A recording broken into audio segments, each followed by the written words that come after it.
প্রতিদিন অফিসে যাওয়ার সময় একটা অদ্ভুত ব্যাপার চোখে পড়তো। আমার ড্রাইভার তার প্রেমিকাকে গাড়িতে নিয়ে আসতো।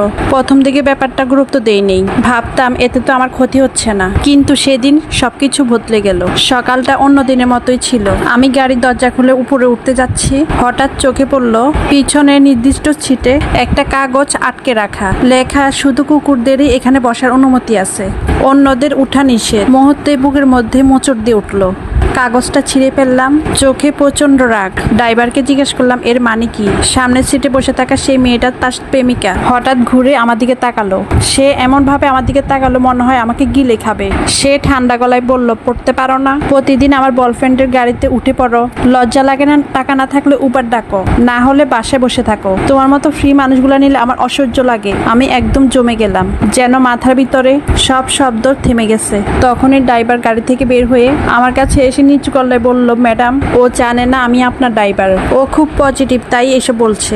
আপনি প্লিজ কিছু মনে করবেন না, আমি আগে ওকে নামিয়ে দিয়ে আসি, তারপর আপনাকে নিয়ে যাব। কথা শেষ না করতে সে গাড়িতে উঠে পড়ল, আর মুহূর্তে গাড়িটা নিয়ে চলে গেল।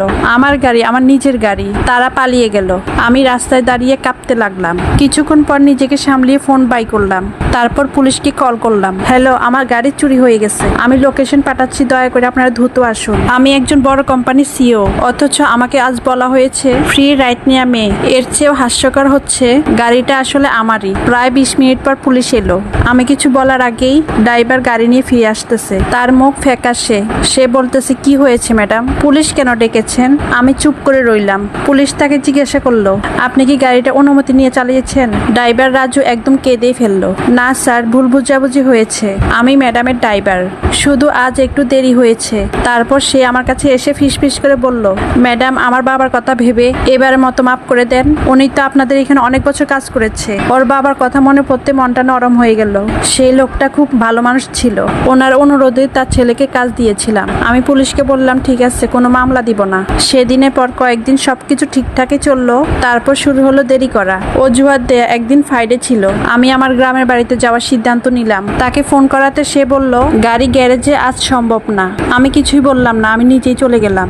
কিন্তু বাড়ির সামনে পৌঁছে দেখি আমার গাড়িটা সামনে ঠিকই দাঁড়িয়ে। হঠাৎ করে হৃৎপিণ্ডটা একদম থেমে গেল। গাড়ির দরজা খুলতেই চোখে পড়লো একদম সবকিছু এলোমেলো। সোফাগুলো নোংরা, নিচেতে মদের বোতল আর সিগারেটের ছাই, আর মাঝখানে বসে আছে সেই মেয়ে লিজা, তারা বান্ধবীদেরকে নিয়ে। তারা খুব বেশি হাসাহাসি করছে।